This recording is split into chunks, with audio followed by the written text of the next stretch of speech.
સત્તાધીશો દ્વારા શહેરના વેપારીઓ કે જેમના વ્યવસાય વેરા બાકી છે તેઓને વેરો નહીં ભરાતા તેમને મિલકતને સીલ કરવાની કામગીરી હાથ ધરવામાં આવી છે। વડોદરા શહેરમાં વસતા અને પોતાના વ્યવસાયથી જીવન ગુજરાન ચલાવતા અસંખ્ય વેપારીઓએ પોતાનો વ્યવસાય વેરો નિયત સમયમાં પાલિકામાં નહીં ભર્યા બાદ હવે પાલિકાના અધિકારીઓ દ્વારા વેરો ભરવાની બાબતને લઈને કડક કાર્યવાહી હાથ ધરવામાં આવી હોય।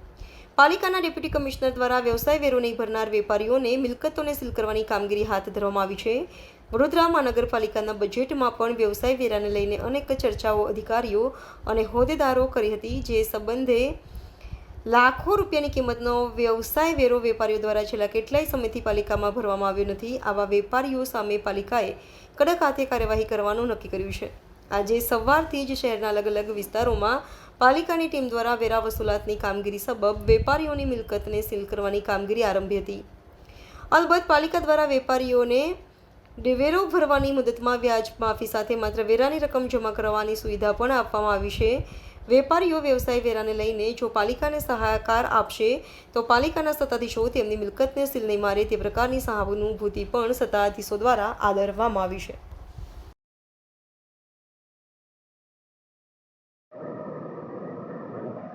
કુંવર સાહેબ, ખાસ કરીને વાત કરીએ કોર્પોરેશનના કોમર્શિયલ મિલકતો સીલ મારવામાં આવી રહ્યા છે, કયા કારણોસર મારવામાં આવી રહ્યા છે અને કઈ રીતની કામગીરી હાથ ધરાઈ છે? આપ જાણો છો કે હાલમાં વર્ષ 24-25ના બાકી મિલકત વેરા માટે વેરા વસૂલાતની ઝુંબેશ ચાલુ છે। એમાં પાછલા વેરા બાકીમાં વ્યાજ માફીની યોજના પણ અમલમાં ચાલુ છે। કોમર્શિયલમાં 80% અને રેસિડેન્સમાં પણ 80%, અને ઓલ્ડ જે ભાડા પદ્ધતિ મુજબની આકારણી જે છે એમાં 100% વ્યાજ માફીની યોજના ચાલુ છે। અંતર્ગત દરરોજ દરેક વોર્ડમાંથી 50-60 લેખે ઓછામાં ઓછા 1,000 જેટલા સીલ દરરોજના લેખે અત્યાર સુધીમાં 50,000 થી 60,000 જેટલા સીલ કરવામાં આવેલા છે।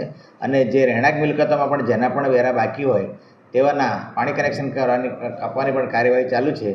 ચાલુ વર્ષના બજેટ લક્ષક 724 કરોડની સામે 626 કરોડની વસૂલાત હાલ સુધીમાં થઈ ચૂકી છે। સાહેબ, ખાસ કરીને આજે મિસ્ટર પફની દુકાનને પણ સીલ મારવા આવી બેકરીની અંદર, શું કહેશો?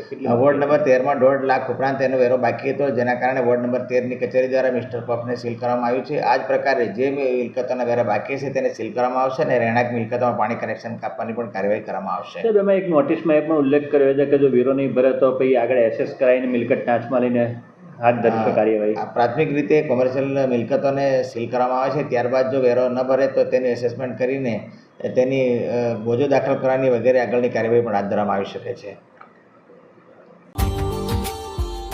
Subscribe now and press the bell icon. Never miss an update.